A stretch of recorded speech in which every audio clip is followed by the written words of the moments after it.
வணக்கம் ஃப்ரெண்ட்ஸ். இப்போ நம்ம இருக்கிற இடம் வந்து பார்த்தோம்னா கோபிச்செட்டிப்பாளையம் கள்ளிப்பட்டி அப்படின்ற ஒரு ஏரியா. தண்ணீர் பந்தல் அந்த ஏரியாவில் இருக்கும்.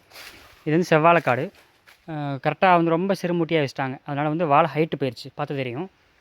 ரொம்ப ஹைட்டு செவ்வாழை வந்து இதில் நிற்கணும்.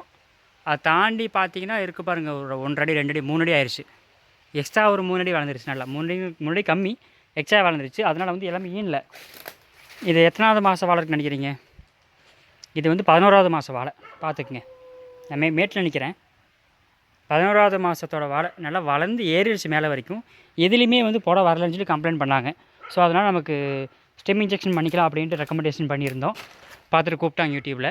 நேராக ஊசி போடும்போது பக்கத்து காட்டில் கூப்பிட்டாங்க பார்த்துட்டு. ஸோ அதனால் இதுக்கு இன்ஜெக்ஷன் பண்ணியிருக்கு. இதெல்லாம் இன்ஜெக்ஷன் பண்ணதுக்கப்புறம் வந்த போட. இந்த போட வந்து இன்ஜெக்ஷன் பண்ணதுக்கப்புறம் வந்தது.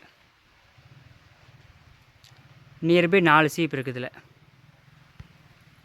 1 2 3 4 2 4 6 8 10 12 14 16 பழம் இருக்குது ஒரு இதில். ஒரு சீப்லேருந்து 16 பழம். நியர்பை 4 சீப் இருக்குது. ஸ்டார்டிங் இந்த ஃபாலோ பண்ணியிருந்தால் 5 6 கொண்டு இருக்கலாம். ஸ்டெம் இன்ஜெக்ஷன் மட்டும் போடுறதுனால 4 சீப் இருக்குது. இதெல்லாம் போட வந்திருக்கு.